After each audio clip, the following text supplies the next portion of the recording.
They called him a butcher, not to his face, of course, because Dr. Elias Vance carried himself with the quiet, rigid dignity of a man who knew the future better than anyone standing in the present. But the whispers followed him down the long, sterile corridors of St. Jude's Hospital, sticking to his starched white coat like dust. Butcher. Reckless. Dangerous. The year was 1928, and in the world of medicine, blood was still a mystery wrapped in a gamble. Transfusions were terrifying affairs. You had to match the types, which was tricky, and you had to move the blood quickly before it clotted, which was nearly impossible. Most times, by the time the doctors had finished their careful, methodical preparations, the measuring, the filtering, the proper approved procedures, the patient was already gone, slipping away quietly from shock and hemorrhage. Elias Vance couldn't stand the quiet slipping away. He saw the life draining out, and he saw the bureaucracy standing guard over the precious fluids. He believed the rules were killing people faster than the injuries themselves. "We are treating death with caution, gentlemen," he'd thunder during the sterile, boring board meetings, his voice echoing off the polished mahogany table. Caution is the enemy of the dying man. The chief surgeon, Dr. Sterling, a man whose reputation was built on tradition and never upsetting the hospital benefactors, would just sigh, adjusting his spectacles. "Dr. Vance, we must adhere to accepted protocols. Your methods are aggressive. They are frankly barbaric." And that was the word that defined Elias Vance's career. Barbaric. Elias had devised a system, a rough and ready direct method for moving blood from a donor to a recipient in mere minutes, not hours. It bypassed the elaborate glass bottles, the slow, gravity-fed tubes, and the meticulous, time-consuming preparation that contemporary medicine demanded. He used simple pumps, specialized needles he had ground and polished himself, and a sheer audacity that terrified his colleagues. His method was simple: find a suitable donor, connect them directly, and move the blood fast, fighting the clock and ignoring the horrified stares of the nurses. He believed that in moments of extreme trauma, a massive influx of fresh living blood, even if slightly imperfectly screened, was better than the slow, guaranteed death offered by waiting for perfection. The risk was immense. Infections could spread faster, reactions could be explosive, but Elias had seen the impossible achieved too many times to back down. His moment of awakening, the fire that forged his conviction, had happened 5 years earlier. A young boy, maybe 10 years old, had been hit by a trolley car. Internal bleeding, desperate situation. Elias had pleaded with Dr. Sterling to allow an immediate, direct transfusion from a nearby orderly who had the right blood type. Sterling had refused. "We wait for the lab report, Vance. We wait for the sterile apparatus." They waited. They prepared. They followed the rules. And the boy died on the table, the unused blood sitting in a pristine glass jar beside him. Elias had walked out of that operating room and never looked back at the established ways. He started working late nights in a dusty, forgotten corner of the hospital basement, his personal laboratory. He wasn't inventing new medicine. He was inventing new speed. He was chasing the ticking clock. He had tried his method. A few times, always under duress, always when the patient was already considered a lost cause by the main staff. Each time, the results were miraculous.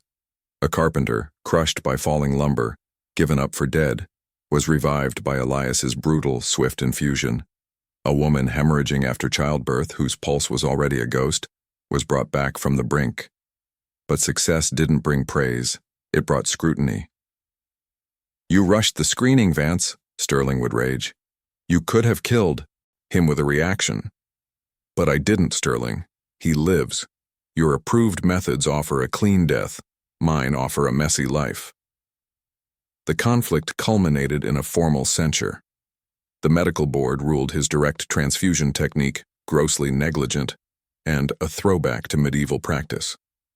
They stripped him of his privileges in the main operating theaters. They didn't fire him. His skills as a general surgeon were too undeniable. But they exiled him. Elias Vance was relegated to the emergency, receiving ward, the absolute ground floor of chaos and desperation, where the truly hopeless cases arrived, the vagrants, the severe industrial accidents, the ones nobody expected to save anyway. This was the place where rules often bent out of necessity, and it was exactly where Elias needed to be. He had his own small team there, 2 loyal, hardened nurses, Sister Agnes and Nurse Molly, who had seen enough slow deaths to believe in his fast, dangerous hope. And he had his equipment, hidden away, in locked cabinets, his modified pumps, his extra-long high-gauge needles, and his absolute certainty. He knew his time would come. He just needed the disaster to be big enough, the need to be desperate enough, that the established rules would collapse under the weight of sheer human suffering. And then the city of Port Zenith shook. It was a Tuesday afternoon, gray and cold, the kind of weather that clings to the bones. Port Zenith was a booming industrial hub full of sprawling factories and cramped tenements. The largest factory in the city was the Monarch Steelworks, a towering, filthy structure that employed thousands of men and boys in the dangerous work of forging the city's future.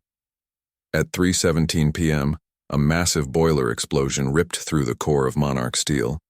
It wasn't just a burst, it was an annihilation. The sound was a deafening roar that swallowed the city's usual clamor, followed by an unnatural silence, and then the high, panicked wail of every siren in the county. The emergency receiving ward, Elias's domain, was the closest major medical facility to the blast site. Within 15 minutes, the first wave hit. It wasn't a stream of patients. It was a flood. Ambulances, police wagons, private cars, even flatbed trucks carrying bodies, some still alive, some barely recognizable, choked the streets outside St. Jude's. The hospital was instantly overwhelmed. Dr. Sterling and the senior staff tried desperately to maintain order in the main wards. They set up triage stations, issuing precise instructions, trying to process the injured according to the established, safe protocols. But the injuries were too severe, the numbers too high. Elias stood in the doorway of the emergency ward, watching the chaos unfold. The air smelled of burning metal, dust, and raw fear. Men were brought in covered in soot and blood, their limbs crushed, their bodies pierced by shrapnel. The common denominator was catastrophic blood loss and shock. Their bodies were simply giving up. "Dr. Vance, we have 37 critical cases incoming in the next hour," Nurse Molly shouted over the din, her face pale but determined. Elias didn't flinch. He looked out at the rows of stretchers already lining the hallway, the moans rising and falling like a terrible tide. He knew what the standard approach would yield. Maybe 5 or 6 successful transfusions in the main theater over the next few hours, while the rest bled out slowly, waiting for their turn, waiting for the proper procedures. "Molly, Agnes," Elias said, his voice calm, cutting through the panic like a sharp blade. "Forget the main hospital. They're drowning in protocol. We are operating outside the rules now. We are saving lives." He locked eyes with his small team. "Go to the tenements near the explosion site. Find the fit, the healthy. Tell them we need blood immediately. Tell them we don't have time for paperwork. Tell them it is life or death right now." The nurses, veterans of his unconventional war against death, nodded once and sprinted out the door. Elias turned to the first stretcher, a young man, maybe 18, whose leg was pinned under a beam before he was pulled free. He was gray, his lips blue, his pulse thready. He needed a massive transfusion. Now. Elias grabbed a junior resident who was standing paralyzed by the scale of the disaster. "You, get me 4 units of O- from the bank, whatever they have left, and bring me the portable centrifuge from the basement, the one with the green tape." The resident stammered, "Sir, Dr. Sterling said we must use the official blood bank stores only for confirmed type match cases." "Dr. Sterling is busy counting casualties," Elias snapped, pulling on his gloves. "I am preventing them. Move."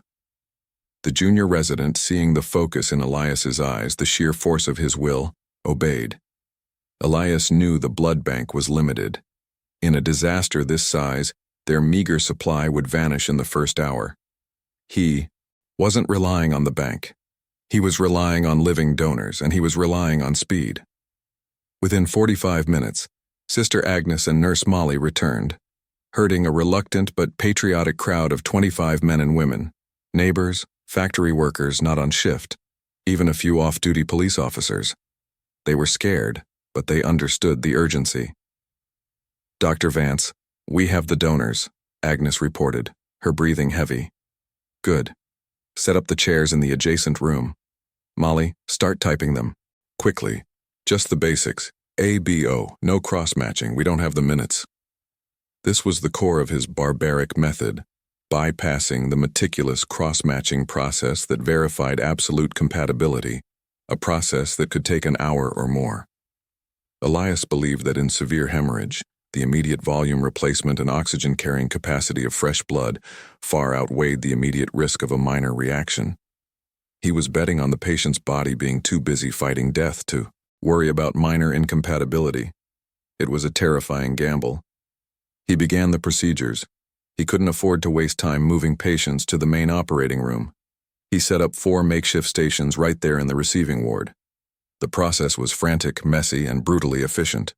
Donor and recipient were placed side by side. Elias, or one of his trusted nurses, would prep both arms rapidly. Using his high-flow tubes and specialized hand pump, he initiated the direct transfer. The system was noisy. The pump hissed and clicked.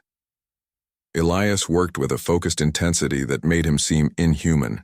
He wasn't talking to the patients, he was talking to the blood. "Faster, Agnes, we need the pressure up." He watched the faces of the recipients. They were dying, their skin like putty. As the fresh, warm blood entered their veins, the change was almost immediate and shocking. The gray pallor softened. A faint flutter of color returned to the lips. A gasp of pain, a flicker of awareness. Signs of life returning, pulled back from the abyss. His first patient, the young man from the trolley accident, stabilized. Elias moved instantly to the next, a middle-aged foreman with severe abdominal trauma. "Donor number 3, you're type A. We need you for the foreman." The room became a hive of controlled desperation. Elias was everywhere, checking pulses, monitoring the flow, barking orders.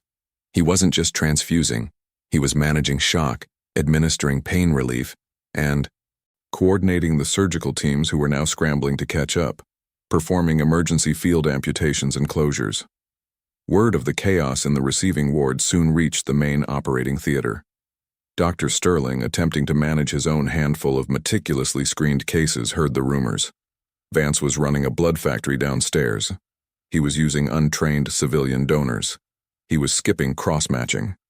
Sterling, appalled, marched down to the emergency ward, his face thunderous. He pushed past the stretchers and the worried families until he found Elias, elbows deep in the life-and-death struggle.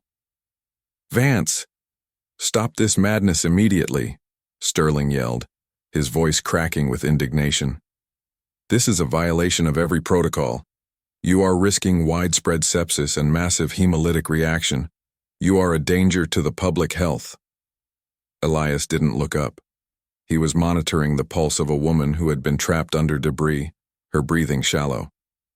"How many patients have you successfully stabilized, Sterling?" Elias asked, his voice low, focused entirely on the patient. Sterling hesitated. "We have 3 successful procedures completed, and 2 more are scheduled for cross-match confirmation. We are prioritizing based on prognosis. In the last 2 hours, I have stabilized 22 critical cases," Elias stated, finally looking up, his eyes burning with exhaustion and conviction. 22 lives that would be corpses right now if they had waited for your confirmation. They are alive, Sterling. They are messy, they are risky, but they are alive." He pointed to the rows of stabilized patients, now resting quietly, their colors slowly returning. Then he pointed to the next line of stretchers, where more victims were arriving every minute. "You want to stop me? Go ahead. But understand this. When you shut down this room, you are signing the death certificates for every one of those people waiting in line." Sterling looked at the sheer volume of trauma, the impossible scale of the disaster. He saw the swift efficiency of Elias's operation, the donors sitting patiently, the nurses moving with practiced speed. He saw the undeniable evidence of life being salvaged from the brink, time and time again. He wanted to object. He wanted to scream about the rules, about the future risk of lawsuits, about the purity of medical science. But the sheer weight of the dying silenced him. He was standing in the presence of a necessity that transcended his authority. Sterling backed away, defeated, his face pale. He knew he couldn't stop Vance now without causing a riot among the victims' families and abandoning dozens of people to certain death. He retreated to his sterile operating theater, leaving Elias Vance to wage his bloody necessary war in the chaos of the emergency ward. The next 48 hours blurred into a single, relentless fight against the darkness. The sun rose and set, but the emergency ward operated under the harsh, unblinking glare of electric lamps. Elias never left. He drank black coffee and ate stale bread provided by the exhausted nurses. His hands ached, his back screamed, but his focus never wavered. The donors cycled through. As one group tired, another group arrived, drawn by the desperate pleas and the sheer heroism unfolding in the ward. Word had spread through the city. If you were dying, Dr. Vance could pull you back. He and his team established a rhythm. Identify the most critical. Find the fastest match. O negative always went first, the universal donor. Pump the life back in. Stabilize. Move them to a recovery cot. Repeat. They were working against the odds in every single case. They were pushing the limits of human endurance and medical risk. They ran out of sterile gauze and switched to boiled linen. They ran out of approved saline solutions and relied on simple sterile water and electrolytes. They ran out of room and started lining the patients up, outside in a heated tent. It was a logistical and medical nightmare, but Elias was in his element. This was the moment he had trained for, the moment when speed, audacity, and sheer volume mattered more than careful paperwork. At the 24-hour mark, Elias had personally overseen the stabilization of 84 patients. His nurses, Agnes and Molly, were functioning on pure adrenaline, their faces streaked with sweat and dried blood, their movements precise and economical. Around midnight of the second day, the flow of the severely injured finally began to slow. The main operating theaters were still struggling, but the majority of the critical, immediate hemorrhage cases had passed through Elias's hands. He stood in the middle of the ward, the silence finally beginning to settle, disturbed only by the low murmurs of the recovering patients. He was covered head to toe in a grim tapestry of dried fluids. He felt like he had aged a decade in 2 days. Nurse Molly approached him, holding a ragged clipboard. Her eyes were red-rimmed, but she was smiling, a tired, triumphant smile. "Dr. Vance," she whispered, "I've finished the count. We stabilized 156 patients. Critical trauma, severe blood loss, 156 lives saved in 48 hours. Elias just nodded, too exhausted to celebrate. He looked around the room. Every cot, every chair, every available space held a living, breathing testament to his barbaric method. But the fight wasn't over. Saving them was one thing. Surviving the inevitable inquiry was another. Dr. Sterling and the board were already waiting in the wings, sharpening their knives, ready to dissect every risky decision, every skipped protocol, every single life saved outside the proper channels. Elias knew the success was temporary. The scandal was permanent.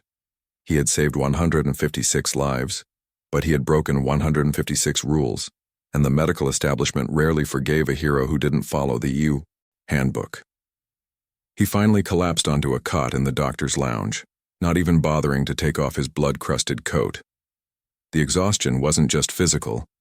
It was the draining of the immense focused willpower that had kept death at bay for 2 solid days. When Nurse Molly covered him with a thin, scratchy blanket, he was asleep before his head hit the pillow. The world outside the emergency ward didn't stop, though. While Elias slept the deep, heavy sleep of the truly spent, the wheels of bureaucratic justice began to grind.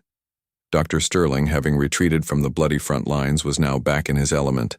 The committee room, the hospital board, convened urgently, wasn't celebrating the astonishing survival rate. They were panicking about the liability. 156 procedures performed without proper cross-matching, Sterling whispered dramatically to the assembled body of trustees and legal counsel, his voice trembling with manufactured outrage. The man turned the receiving ward into a slaughterhouse. We are facing a public health catastrophe if even 10% of those patients develop severe delayed reactions. We have standards, gentlemen. This is St. Jude's, not a field hospital in a war zone. The irony was that the Monarch Steel disaster was their war zone, and Elias Vance had been the only general willing to fight it on death's terms. Elias woke 12 hours later to a silence that felt unnatural. The sirens were gone. The shouting had ceased. The emergency ward was clean, sterile, and eerily quiet, waiting for the next smaller tragedy. He felt the cold realization settle over him. The immediate crisis was over, and now the reckoning began. The official summons arrived on a crisp white card, delivered by a messenger who refused to meet his eyes. Dr. Vance was immediately suspended from all surgical duties pending a formal review of his conduct during the disaster. "They didn't even wait for me to shower," Elias muttered, running a hand over the stubble on his chin. Molly and Agnes were already there, waiting. They hadn't slept much either, but they had spent their time organizing. "They're going to focus on the unscreened donors, Doctor," Molly said, spreading out her clipboard pages, the only record of the 48 hours of chaos. It was a messy document, scribbled in pencil, but it listed every donor, every recipient, and the rough blood type used. "They'll call it reckless," Agnes added, folding her arms. "They'll say you gambled with lives." "I did gamble," Elias agreed, pouring himself a cup of lukewarm stale coffee. "But the alternative was a guaranteed loss. We just have to prove that the gamble was calculated, not careless." His defense rested entirely on those 156 patients, the crucial factor the board was waiting for, the explosive hemolytic reactions, the sepsis, the generalized infections from the rough-and-ready procedures, simply hadn't materialized on a scale that justified their fears. The patients were recovering, slowly, painfully, but they were recovering. The massive, immediate influx of fresh, living blood had given their ravaged systems the boost needed to fight off the shock and the trauma. Elias's quick, direct method, while horrifying to the traditionalists, had minimized the time the blood spent outside the body, keeping it vibrant. But the board didn't care about vibrant blood. They cared about proper paperwork and legal precedents. The formal inquiry was set for 3 days later, held in the main conference room, the same room where Elias had once thundered about caution being the enemy of the dying man. It was a room designed for intimidation, with dark wood paneling, heavy velvet curtains, and a long, oppressive mahogany table. The atmosphere was thick with judgment. 7 men sat on the board, mostly older physicians and 3 powerful hospital trustees, all staring down at Elias as if he were a particularly unpleasant biological specimen. Dr. Sterling sat at the head of the table, his face a mask of solemn professionalism. "Dr. Vance," Sterling began, his voice measured and grave, "let the record show that this inquiry is not about the outcome, but about the adherence to the accepted, established, and legally binding medical protocols of St. Jude's Hospital and the State Medical Association." Elias sat ramrod straight, his hands folded calmly on the table. He wore his best suit, freshly pressed, a deliberate counterpoint to the image of the blood-soaked butcher they intended to paint. Sterling opened the proceedings by detailing the scale of the violations. He didn't use the word saved once. He used administered, transferred, and exposed. "Exhibit A," Sterling announced, holding up Molly's clipboard, which had been confiscated and copied. "We have records indicating that Dr. Vance utilized approximately 45 civilian donors, none of whom were subject to the mandatory full blood panel screening for communicable diseases. Furthermore, these donors were paired with recipients based solely on basic ABO typing, completely bypassing the essential cross-matching procedure, which, as we all know, is the only safeguard against fatal hemolytic shock. He paused, letting the word fatal hang in the air. Dr. Vance operated outside of the designated sterile operating theaters, utilizing modified, unapproved equipment, creating a chaotic and, frankly, unsanitary environment in the emergency receiving ward. He acted unilaterally, ignoring direct orders to maintain standard triage protocol. In the space of 48 hours, Dr. Vance committed no fewer than 156 acts of gross procedural negligence, putting the lives of both the recipients and the donors at extraordinary unnecessary risk. Sterling leaned forward, adjusting his tie. The institution of medicine requires discipline, gentlemen. We cannot allow results, however favorable they may, temporarily appear, to justify anarchy. If we allow one doctor to decide that the rules of safety do not apply when he feels the pressure, the entire foundation of modern medical practice collapses. The trustees nodded gravely. This was the language they understood: foundation, discipline, risk management. Dr. Sterling, asked Mr. Harrison, the senior trustee, a man whose fortune was built on railroads and a pathological fear of liability, have any of the patients exhibited the expected, severe reactions? Sterling hesitated, a flicker of annoyance crossing his face. We are monitoring them closely, Mr. Harrison. Immediate reaction is only one factor. Delayed reactions, the spread of diseases, systemic rejection, these can manifest weeks, even months later. We cannot yet declare these patients safe. We only know they were exposed to unacceptable risk. The narrative was clear. Elias hadn't saved anyone. He had simply postponed the inevitable, more disastrous outcome, all while tearing down the sanctity of medical law. Elias waited until Sterling had exhausted his list of condemnations. When it was his turn to speak, he didn't rise. He simply looked at the board, his posture calm, his gaze unwavering. Gentlemen, Elias began, his voice low but carrying the weight of the past 48 hours. Dr. Sterling is correct. I broke every rule he listed. I bypassed every protocol. I risked everything. And I would do it again tomorrow. He reached into his inner coat pocket and pulled out a small folded sheet of paper, not Molly's messy clipboard, but a clean typed summary. 3 days ago, 156 men and women arrived at St. Jude's, hemorrhaging, crushed, and dying. According to the established protocols Dr. Sterling reveres, standard procedure dictates that we stabilize, type, cross-match, and then transfuse. Given the scale of the disaster and the efficiency of the main operating theater, which successfully treated 5 critical cases in the first 4 hours, we can conservatively estimate that following protocol, approximately 140 of those individuals would have died waiting for their approved turn. He placed the paper on the table. I offer you the alternative outcome. 156 lives are currently breathing, recovering, and returning to their families. The ratio of survival under my barbaric method is 100% for those critical cases that pass through the emergency ward. That is irrelevant, Vance, Sterling snapped, leaning forward. We are talking about how you achieved this. We are talking about life and death, Sterling, Elias countered, his eyes flashing. And the how is the only thing that matters when the alternative is death. You speak of risk. I ask you, what greater risk is there than certain death? He paused, letting his gaze sweep across the faces of the trustees. The rules you uphold are designed for peacetime, for routine procedures, for patients who have the luxury of time. When the body is bleeding, out when the clock is ticking down to 0, the rules become obsolete. They become lethal. Elias then shifted his focus to the technical defense, the core of his conviction.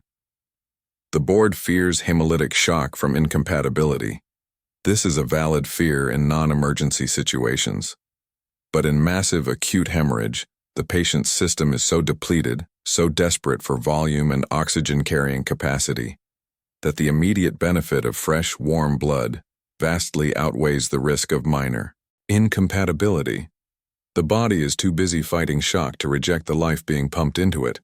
My method isn't barbaric, it's an application of brutal, immediate necessity. He pulled out 2 more documents. Detailed reports from the recovery ward showing the remarkable stability of the patients. You have waited 3 days for the inevitable collapse. You have waited for the delayed reactions. You are still waiting, Elias stated, his voice now rising with quiet triumph. But the patients are getting better. They are eating solid food. They are asking for their children. The risk you feared, gentlemen, did not materialize because the risk of waiting was the greater, overriding danger. The room was silent. Sterling looked furious, his careful narrative of negligence crumbling under the weight of 156 living, breathing counter-arguments. But the trustees were still cautious. They were men of paper, not blood. Dr. Vance, Mr. Harrison interjected, tapping his pen against the table. What about the precedent? If we exonerate you, are we telling every young doctor that they can ignore the safety protocols whenever they feel the urge to be a hero? No, Mr. Harrison, Elias said firmly. You are telling every young doctor that their primary responsibility is to the patient, not to the ledger book. You are telling them that in the face of impossible odds, audacity and speed are virtues. You are defining the difference between treating a protocol and treating a human being. The hearing recessed for lunch, leaving Elias to wait alone in the empty conference room, the scent of polished mahogany and fear hanging in the air. He knew he had landed some crucial blows, but the fight was far from over. Sterling controlled the narrative and the board controlled his career. During the break, however, something unexpected happened. The news of the inquiry had leaked. Not just the fact of the disaster, but the nature of the internal conflict. The slow, meticulous doctors versus the fast, dangerous savior. The city of Port Zenith, a working-class town built on grit, took sides immediately. When the board members returned from their lunch, they found a small but determined crowd gathered outside the hospital entrance. It wasn't a riot, it was a vigil. Families of the Monarch Steel victims, those whose lives Elias had saved, stood quietly holding signs. Vance saved my father. Rules don't stop bleeding. The local newspaper, the Zenith Standard, had rushed an extra edition onto the streets. The headline screamed, "The 156, will St. Jude's punish the man who brought them back?" The public pressure was instantaneous and intense. The trustees, who cared deeply about the hospital's image and their own reputations, suddenly felt the oppressive weight of public opinion pressing against the velvet curtains of their conference room. When the inquiry resumed, Sterling attempted to regain control by focusing on the legal ramifications. Dr.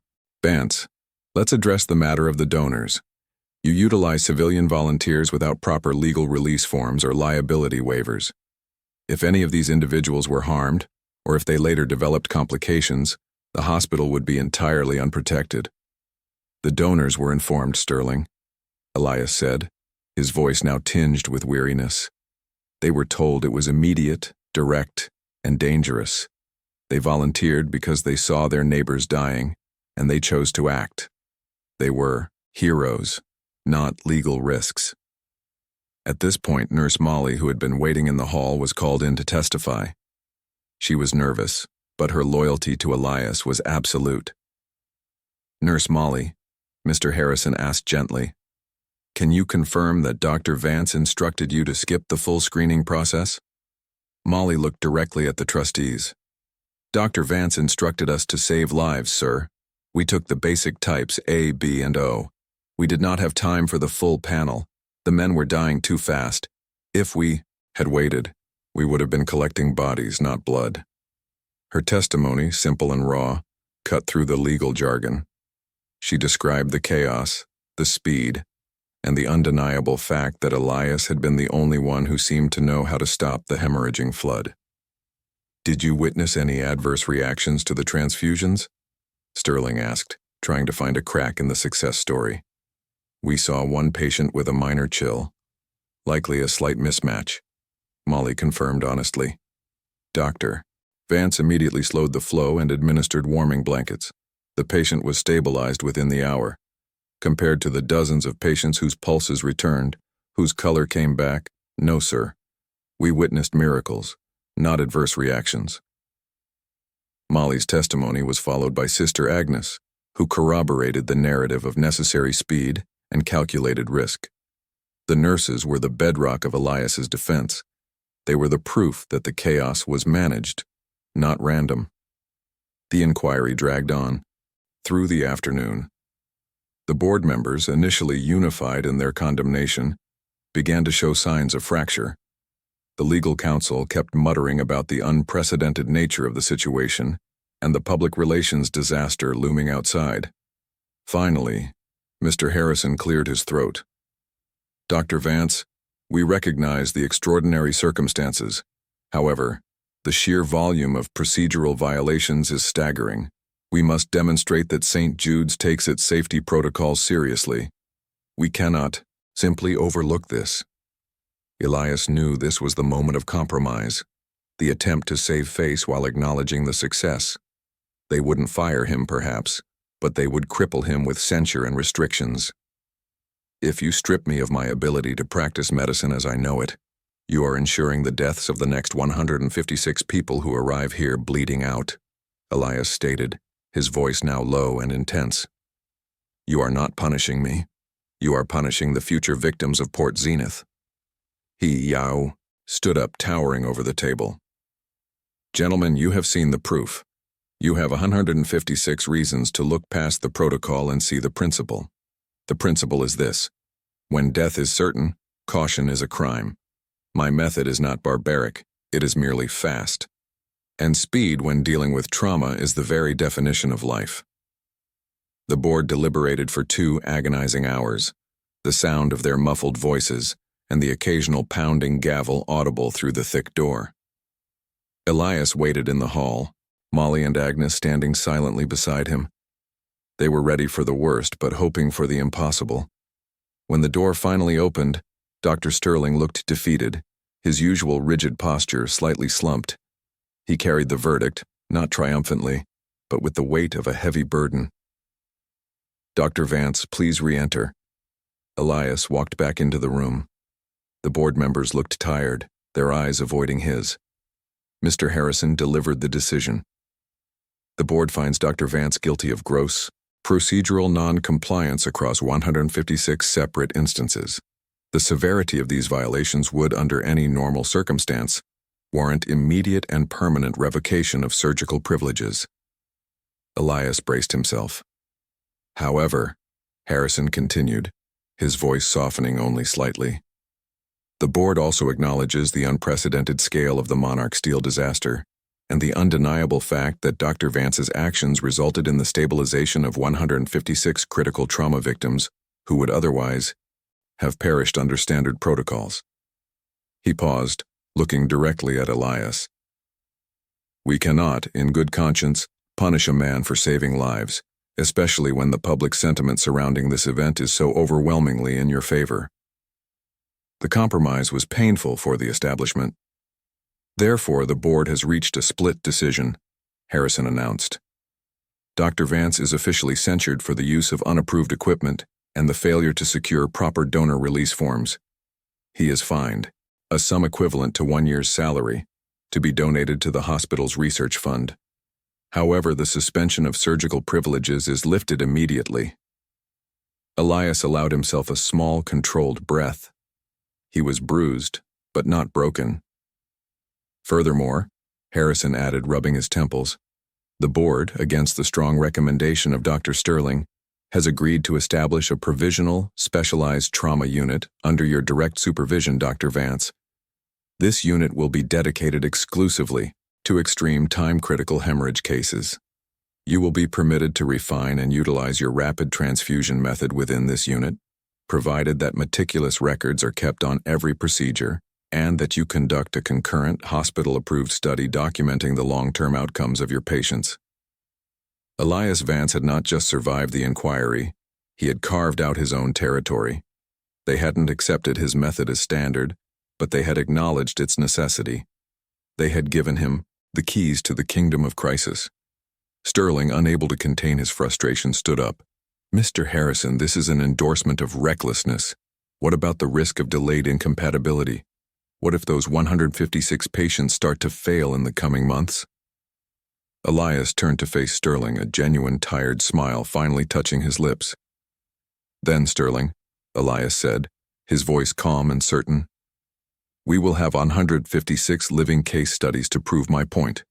And if they fail, they will fail alive, having been given a chance you refuse to offer. But they won't fail. I know my blood." Elias walked out of the conference room, leaving the stunned board members and the furious Dr. Sterling behind. Outside, Molly and Agnes were waiting, their faces anxious. "They censured me," Elias told them, the exhaustion returning. "But they gave us the basement. We are officially in the business of saving the hopeless cases." The victory felt immense, but it was just the beginning. Now, the real work started, proving to the world that his barbaric method wasn't just a desperate measure, but the future of trauma medicine.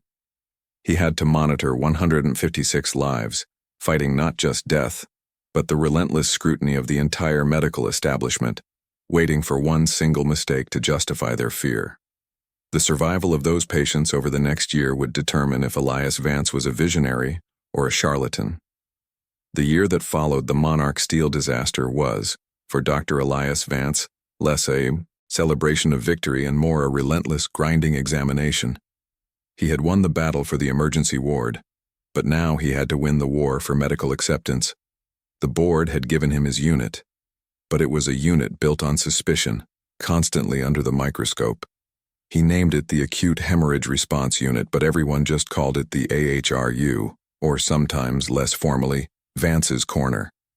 It wasn't glamorous. It was still in the basement, but now it was organized, functional, and dedicated entirely to speed.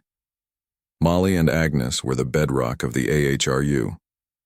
Their new mission was not just saving the next wave of victims, but tracking the last. The 156 patients were now the living data set, the proof that Elias needed to silence the skeptics. The scrutiny from Dr. Sterling was immediate and constant. Every week, a detailed report had to be filed on the condition of the Monarch Steel survivors. Sterling didn't just read the reports, he dissected them, looking for any sign of delayed infection, any minor fever, any symptom that could be traced back to the unscreened blood or the chaotic environment. "Patient 47, Mr. Thomas, reported a headache this morning," Sterling would write in his memos, sent via official hospital courier. "Please confirm if this is a precursor to systemic failure stemming from the transfusion." Elias would scribble back, "Mr. Thomas is recovering from a fractured skull, Sterling. He is allowed a headache." It was exhausting, but Elias understood the game. Sterling wasn't malicious. He was terrified of being proven wrong, and of the liability that came with revolutionary practice. Elias knew that only time and perfect data would break Sterling's resolve. The nurses became detectives, visiting the tenements and the factory housing, tracking down the recovering men and women. They checked pulses, took temperatures, and most importantly, listened to the stories of recovery. "They're going back to work, Doctor," Molly reported. One cold morning, a year's worth of data spreadsheets stacked high on her desk. "Mr. O'Malley, the foreman, he's back on light duty. He thanks you every time I see him. He says you gave him a second life, a messy one, but his own." The data was undeniable. Out of the 156 patients who received Elias's rapid direct transfusions, only 4 had died in the subsequent months, and those deaths were attributed to the original catastrophic physical trauma, crushed organs, irreversible brain damage, not to the blood itself. The mortality rate for patients with such severe immediate hemorrhage, even in modern hospitals, was historically above 50%. Elias Vance's 2.5% mortality rate for the critical immediate survivors was unheard of. The most crucial finding was the complete lack of widespread hemolytic reactions or delayed blood-borne diseases. Elias's gamble had paid off. The sheer speed of the transfer, using fresh, living blood, minimized the degradation that caused problems in stored blood, and the body's desperate need for volume overwhelmed the immune system's ability to mount a significant rejection response. The patients had survived the initial crisis and were proving resilient. As the one-year anniversary of the disaster approached, Elias and his team finalized the AHRU report. It was a document of over 500 pages, not just detailing the emergency procedures, but providing a meticulous clinical history of every single survivor. It was a masterpiece of necessity and proof. The medical community outside St. Jude's was already buzzing. Local papers had run follow-up stories on the 156, celebrating their return to health. Elias Vance was no longer the barbaric butcher. He was becoming the miracle doctor of Port Zenith. The final review of the HRU was scheduled for the same oppressive conference room where Elias had been censured. This time, the atmosphere was different. There was no thunderous condemnation, only a heavy, cautious silence. The board members, including Mr. Harrison, looked nervous, not powerful. They knew they were sitting on a medical breakthrough, and they were trying to figure out how to claim credit without admitting they had spent a year trying to suppress it. Dr. Sterling, still at the head of the table, looked thin and tired. He hadn't slept well in a year, waiting for the inevitable disaster that never came. Dr. Vance, Mr. Harrison began, shuffling the massive report. The data presented here is compelling. The survival rate of the Monarch Steel victims is statistically anomalous. It is not anomalous, Mr. Harrison. Elias corrected gently. It is the result of applying logic to crisis. We treated massive blood loss with massive immediate volume replacement. It is simple physiology. Sterling cleared his throat, his voice tight. Dr. Vance, while the short-term results are encouraging, we still must address the fundamental risk. Your method relies on the assumption that extreme trauma overrides the body's rejection mechanism. This is a terrifying principle to institutionalize. It is a life-saving principle, Sterling, Elias retorted calmly. And we have 156 data points proving that the principle works. Show me one patient who died because of the speed of the transfusion and I will reconsider. Sterling couldn't. He had spent a year hunting for that single fatal flaw, and it didn't exist. The discussion lasted only an hour, a fraction of the previous inquiry. The evidence was too strong, the public support too loud, and the potential for saving future lives too great to ignore. Mr. Harrison delivered the final verdict, his tone shifting from bureaucratic caution to cautious endorsement. The Board of Trustees of St. Jude's Hospital officially accepts the findings of the Acute Hemorrhage Response Unit report. Dr. Vance, your method, which we shall refer to as the Direct High-Flow Transfusion Protocol, is hereby approved for use in the AHRU and will be adopted as the standard of care for all critical immediate hemorrhage cases arriving at St. Jude's. Elias felt a wave of relief so profound it nearly buckled his knees. He had won. Furthermore, Harrison continued, a slight smile finally appearing. Dr. Vance, you are appointed director of the new St. Jude's Trauma Institute. We will provide funding to expand the AHRU into a dedicated wing, and you will be responsible for training surgical teams across the region in this new protocol. It was total vindication. Not only were they adopting his method, but they were putting him in charge of teaching it. The butcher was now the master. Elias stood up. He didn't gloat. He simply nodded respectfully to the board. As he turned to leave, he paused by Dr. Sterling, who was staring fixedly at the polished mahogany table, his defeat absolute. Sterling, Elias said quietly. Sterling looked up, his eyes meeting Elias's for the first time since the verdict. There was no anger left in Sterling, just resignation. You won, Vance, Sterling muttered, the words tasting like ash. You were right about the speed. We were right about prioritizing life, Sterling, Elias corrected gently. The rules always matter, but only when they serve the patient. When they serve the bureaucracy, they are just walls. Elias walked out of the conference room and into the sunlight. Molly and Agnes were waiting for him, their smiles wide and unrestrained. "Director Vance?" Molly teased, curtsying dramatically. Elias laughed, the sound rusty and unfamiliar. "Come on, ladies. We have a new wing to design, and 156 case studies to publish." The years that followed cemented Elias Vance's legacy. The direct high-flow transfusion protocol, initially branded as Barbaric, revolutionized emergency medicine.